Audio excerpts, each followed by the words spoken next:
শুভ সন্ধ্যা বন্ধুরা, তোমরা যারা বিভিন্ন চাকরির পরীক্ষার জন্য প্রস্তুতি নিচ্ছ তাদের জন্য বাস্তুতন্ত্র এবং পরিবেশ থেকে গুরুত্বপূর্ণ বেশ কিছু প্রশ্ন নিয়ে আজ আলোচনা করব। অবশ্যই ভিডিওটি প্রথম থেকে শেষ পর্যন্ত থাকো এবং দেখে নাও গুরুত্বপূর্ণ প্রশ্ন কোনগুলো, যেগুলো বিভিন্ন চাকরির পরীক্ষাতে বিগত বছরগুলিতে এসেছিল।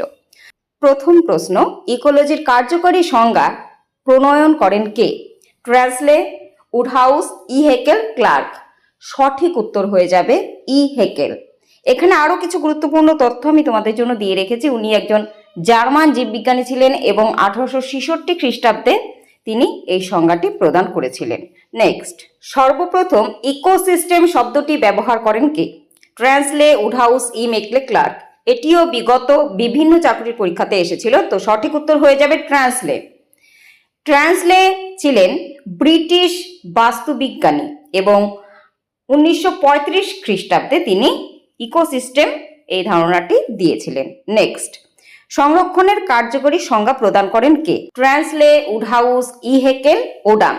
সঠিক উত্তর হয়ে যাবে ওডাম এবং তিনি একজন আমেরিকান জীববিজ্ঞানী ছিলেন। জানিয়ে রাখি তার একটি বিখ্যাত গ্রন্থ যার নাম ফান্ডামেন্টালস অফ ইকোলজি, এটা দিয়েও কিন্তু প্রশ্ন আসতে পারে। নেক্সট, ইকোলজিক্যাল পিরামিডের ধারণা দেন কে? দেন ট্রান্সলে, এলটন, ই হেকেল, ওডাম। এখানে সঠিক উত্তর হয়ে যাবে অপশন বি, এলটন। তার একটি বিখ্যাত গ্রন্থ অ্যানিম্যাল ইকোলজি।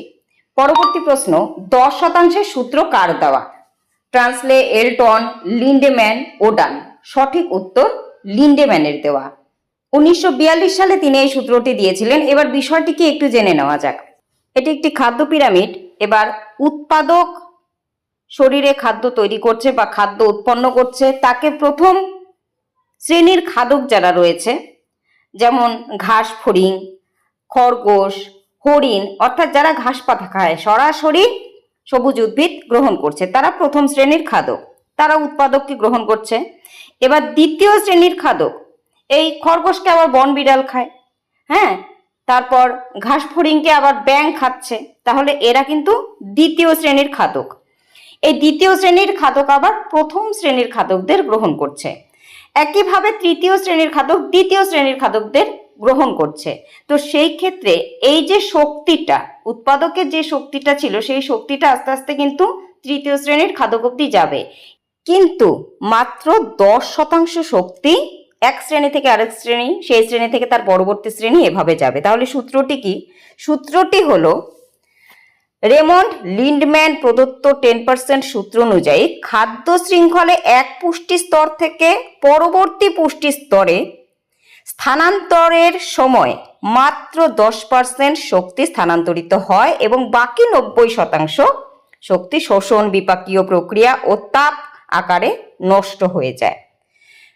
কাজেই বোঝাই যাচ্ছে যে মাত্র 10 ভাগই কিন্তু যাবে, অর্থাৎ উৎপাদকের কাছে যদি 100 ভাগ থাকে, তার 10 ভাগ মানে 10% যাবে পরবর্তী স্তরে বা প্রাথমিক খাদ্য স্তরে, তার পরবর্তী যাবে, একইভাবে আমি দিয়ে দিয়েছি 1%, তার পরবর্তী 0.1%, এভাবে। পরবর্তী প্রশ্ন, নিম্নের কোনটি প্রথম শ্রেণীর খাদক? সাপ ও ব্যাঙ, ঈগল ও সাপ, জলজ পতঙ্গ, পতঙ্গ ও গবাদি পশু।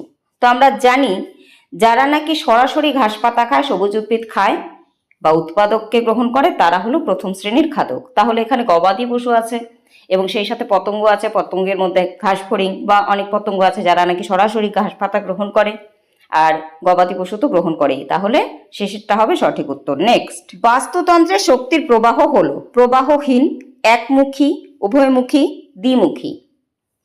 সঠিক উত্তর হয়ে যাবে একমুখী, কারণ আমরা জানি শক্তির উৎস সূর্য, সূর্য থেকে শক্তি গ্রহণ করে উৎপাদক, উৎপাদক থেকে সেই শক্তি খাদ্যের মাধ্যমে গ্রহণ করে প্রথম শ্রেণীর খাদক, তারপর ক্রমান্বয়ে দ্বিতীয় শ্রেণীর খাদক, তারপর তৃতীয় শ্রেণীর খাদক বা সর্বোচ্চ শ্রেণীর খাদক শেষে।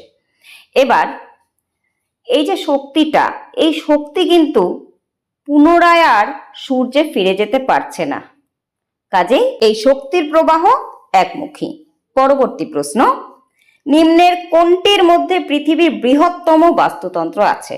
সঠিক উত্তর হয়ে যাবে সমুদ্র। পরবর্তী প্রশ্ন, স্যাপ্রোফাইট বলতে কি বোঝায়? মৃতজীবী খাদ্য শৃঙ্খল, পরজীবী, উদ্ভিদজীবী বা শিকারী খাদ্য শৃঙ্খল কোনটা? সঠিক উত্তর মৃতজীবী খাদ্য শৃঙ্খল। নেক্সট, নিম্নের কোনটির ক্ষেত্রে সংখ্যার পিরামিড উল্টানো হয়? বনের, তৃণভূমির, হ্রদের বা পরজীবী খাদ্য শৃঙ্খল? সঠিক উত্তর পরজীবী খাদ্য শৃঙ্খল। এর বৈশিষ্ট্য হলো উৎপাদকের সংখ্যা কম। তাহলে আমরা সংজ্ঞা হিসেবে বলতে পারি, কম উৎপাদক থেকে যখন বেশি সংখ্যক বা বেশি ভরের খাদক তৈরি হয় তখন উল্টানো পিরামিড গঠিত হয়। নেক্সট কোয়েশ্চেন, ইকোলজি শব্দের প্রবক্তা কে? Darwin, ট্রান্সলে, Haeckel, লিন্ডম্যান? সঠিক উত্তর হেকেল। পরবর্তী প্রশ্ন, বাস্তুতন্ত্রে শক্তিকে শক্তি প্রবাহ বলা হয় কারণ শক্তি প্রকৃতিতে বিভিন্ন দিকে রূপান্তরিত হয়, শক্তির একমুখী রূপান্তর, শক্তি সকল প্রকার তন্ত্রের কার্যকারিতার মূল, ওপরের কোনোটিই নয়। এই ধরনের প্রশ্ন বা এই প্রশ্নটির মূল বিষয় কিন্তু ইতিপূর্বে পড়িয়েছি। সঠিক উত্তর হয়ে যাবে শক্তির একমুখী রূপান্তর। নেক্সট কোয়েশ্চেন, কোন বাস্তুতন্ত্রে ইনভার্টেড পিরামিড দেখা যায় বা বিপরীত বা উল্টানো পিরামিড দেখা যায়? নদী, সমুদ্র, বন, মরুভূমি? সঠিক উত্তর সমুদ্র। সমুদ্রের বাস্তুতন্ত্রের জীবভর বা বায়োমাস প্রাথমিক খাদকদের তুলনায় কম হয়। তো ইতিপূর্বে বৈশিষ্ট্য বলেছি যে উৎপাদকের সংখ্যা কিন্তু উল্টানো যে পিরামিড সেই ক্ষেত্রে কিন্তু কম হয়। নেক্সট কোয়েশ্চেন, লিচিং কি? জৈব পুষ্টি দ্রব্য মাটির উপরের দিকে যাওয়া, জৈব পুষ্টি দ্রব্য মাটির নিচের দিকে যাওয়া, অজৈব পুষ্টি দ্রব্য মাটির নিচের দিকে যাওয়া, অজৈব পুষ্টি দ্রব্য মাটির ওপরে ভেসে ওঠা? সঠিক উত্তর হবে অপশন সি, অজৈব পুষ্টি দ্রব্য মাটির নিচের দিকে যাওয়া। নেক্সট কোয়েশ্চেন, তৃণভোজী প্রাণী হলো প্রাথমিক খাদক, গৌণ খাদক, প্রগৌণ খাদক, বিয়োজক? সঠিক উত্তর আমরা জানি, যারা সরাসরি সবুজ উদ্ভিদ গ্রহণ করে তারা হলো প্রথম শ্রেণীর খাদক বা প্রাথমিক খাদক। প্রাথমিক খাদককে যে গ্রহণ করে গৌণ খাদক, তার পরবর্তী গৌণ খাদককে গ্রহণ করে প্রগৌণ খাদক, এবং বিয়োজক হলো যারা নাকি উদ্ভিদ ও প্রাণীর দেহাবশেষ ভেঙে পুষ্টি উপাদান আবারও মাটিতে ফিরিয়ে দেয়। এরা হলো বিভিন্ন অণুজীব, ব্যাকটেরিয়া, ছত্রাক ইত্যাদি। নেক্সট, শক্তিভিত্তিক পিরামিডের সবচেয়ে নিচে থাকে, এটা আশা করি তোমরা সকলেই পারবে, উৎপাদক। সালোক সংশ্লেষ প্রক্রিয়ায় শক্তি গ্রহণ করে নিয়ে সবুজ উদ্ভিদ নিজের দেহে সেটা সঞ্চিত করে, তারপর তা প্রথম শ্রেণীর খাদকে যায়, তারপর দ্বিতীয় শ্রেণীর, তারপর তৃতীয় শ্রেণীর। কাজেই উৎপাদক হলো শক্তিভিত্তিক পিরামিডের সবচেয়ে নিচে অবস্থান করে। নেক্সট, সর্বনিম্ন উৎপাদনশীল বাস্তুতন্ত্র? প্রবাল দ্বীপ, মরুভূমি, অ্যাকুয়ারিয়াম, সবকটি? সঠিক উত্তর আশা করি প্রত্যেকেই পারবে, এটা মরুভূমি হবে। নেক্সট, কোন বাস্তুতন্ত্রে জীব সম্প্রদায়ের মধ্যে একাধিক আন্তঃসম্পর্ক যুক্ত শৃঙ্খলাকে বলে? শক্তি প্রবাহ, খাদ্য শৃঙ্খল, খাদ্যস্তর, খাদ্যজাল? সঠিক উত্তর হয়ে যাবে খাদ্যজাল। এবার বিষয়টি কি? বিষয়টি হলো, কোন একটি বাস্তুতন্ত্রে রয়েছে ঘাস, ফড়িং, ব্যাঙ, সাপ, এটি একটি খাদ্য শৃঙ্খল। আবার ঘাস, ইঁদুর, সাপ, বাজ পাখি, এটি একটি খাদ্য শৃঙ্খল। আবার ঘাস, কাঠবেড়ালি, ঈগল বা বাজ পাখি। এবার এদের মধ্যেও কিন্তু আন্তঃসম্পর্ক রয়েছে, ইঁদুরকে বাজ পাখিও খাচ্ছে এবং সাপও খাচ্ছে। তাহলে এইভাবে জাল তৈরি হতে থাকে, অর্থাৎ এখানে একটি প্রাণী শুধুমাত্র একটি জিনিসই খায় না, বরং বিভিন্ন খাদ্য উৎসের ওপর নির্ভর করে, তার ফলে একটি জালিকার মতন তৈরি হয় এবং একে বলা হয় খাদ্যজাল। নেক্সট, ইকোলজিক্যাল নিচ বলতে কি বোঝায়? একটি বাস্তুতন্ত্রের বায়োটিক অংশ, একটি বাস্তুতন্ত্রের অবায়োটিক অংশ, এ বি উভয়ই কোনোটি নয়। সঠিক উত্তর এ এবং বি উভয়ই।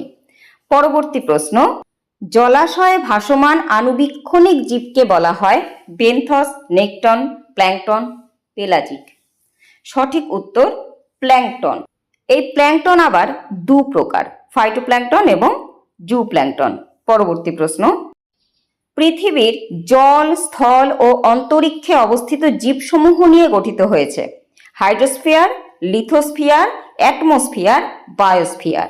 সঠিক উত্তর বায়োস্ফিয়ার। পরবর্তী প্রশ্ন, বাস্তুতন্ত্রের ক্ষেত্রে উল্টানো পিরামিড দেখা যায় মরুভূমি বাস্তুতন্ত্রে, বনজ বাস্তুতন্ত্রে, জলজ বাস্তুতন্ত্রে, চারণভূমি বাস্তুতন্ত্রে। তো আমরা একটু আগেই পড়েছি যে সমুদ্র বাস্তুতন্ত্র হলো উল্টানো, জলজ বাস্তুতন্ত্র হয়ে যাবে সঠিক উত্তর। নেক্সট কোয়েশ্চেন, কোনটি মাইক্রো কনজিউমার উৎপাদক, বিয়োজক, গৌণ খাদক, প্রাথমিক খাদ্য। সঠিক উত্তর অপশন বি, বিয়োজক। আচ্ছা, আবারও বলে রাখি, এই সমস্ত প্রশ্নই কিন্তু বিগত বিভিন্ন চাকরির পরীক্ষাতে এসেছিল, হয়তো কোনোটির ক্ষেত্রে আমি উল্লেখ করে দিয়েছি বা কোনোটির ক্ষেত্রে দেইনি। তো যাই হোক, পরবর্তী প্রশ্ন, বাস্তুতন্ত্রের শক্তি প্রবাহ হয় কটি পর্যায়ে? সঠিক উত্তর 3টি পর্যায়ে। পরবর্তী এবং শেষ প্রশ্ন, কোনটি ডেট্রিভোরের উদাহরণ নয়? এই নয় কথাটি দেখতে হবে খুব ভালো করে, কারণ এই নয় দিয়ে কিন্তু প্রচুর প্রশ্ন বর্তমানে বিভিন্ন চাকরি পরীক্ষায় আসছে। কেঁচো, উইপোকা, বোলতা, বিটল। এবার এই ক্ষেত্রে বলে রাখি, আগে জানা প্রয়োজন ডেট্রিভোর কাকে বলে বা মৃতভোজী।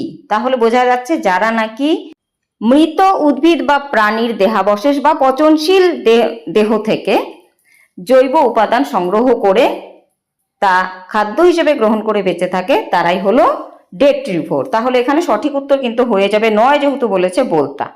ঠিক আছে, বাকি সবাই কিন্তু পচনশীল জৈব পদার্থ খাদ্য হিসেবে খেয়ে জীবন ধারণ করে থাকে।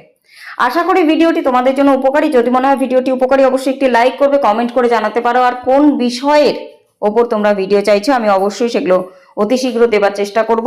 আর চ্যানেলটিকে যদি এখনো সাবস্ক্রাইব না করে থাকো, অবশ্যই সাবস্ক্রাইব করে সঙ্গে থাকতে পারো। আমার হোয়াটসঅ্যাপ গ্রুপ রয়েছে, সেই গ্রুপে যুক্ত হতে পারো। এই ভিডিও ডেসক্রিপশনে তার লিঙ্ক দিয়ে রাখবো। বিভিন্ন চাকরি সংক্রান্ত ফ্রি পিডিএফ গুলো যে আছে বিভিন্ন বিষয়ের উপর, সেগুলো কিন্তু এই গ্রুপের মাধ্যমে ফ্রিতে আমি দিয়ে থাকি।